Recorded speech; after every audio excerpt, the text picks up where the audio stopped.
In this video, I'm going to show you how to find and trade Binance BNB Memecoins. Now, the first thing you need is, of course, to select a platform you want to trade on. And if you want to use GMGN like me, there's a link down below in the description as well as in the pinned comment, and you can sign up using my link and get started, okay? Now, once you are here on GMGN, you can go ahead and then just switch over to the BSC, so the Binance Smart Chain. And then here you can then just click on your wallet and deposit some funds, some BNB onto your account. Make sure you actually double check everything and read all the instructions over here. Now, once you do that, you can then go ahead and start finding meme coins. And the way you do this is by going to trenches, top left, or to trending coins just next to it. So that's completely up to you.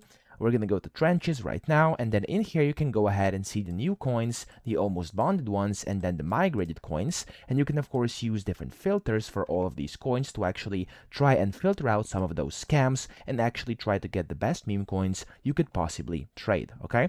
And then whenever you've actually done your research and actually found a coin you want to trade. So for example, let's say, I don't know, this is the coin you want to actually buy. Let's say this is the one. You can just click on the coin, and then here you can then buy and sell it. So you can just click on the buy button, type in the amount of how much you want to buy like this, click on the buy button, and then whenever you are ready to sell, you can just go to the sell button, just type in the amount you want to sell, or you could go ahead and also sell in percentages over here. And just like this, basically, you can trade Binance BNB meme coins on GMGN over here, or of course any other platform, because it's going to be quite similar. So that's how easy it is to actually find and trade Binance meme coins. And you can of course see a lot of different strategies on YouTube and how to actually find the best ones, etc. So that's it. I hope this video helped you out. If it did, please subscribe to the channel and help me out as well.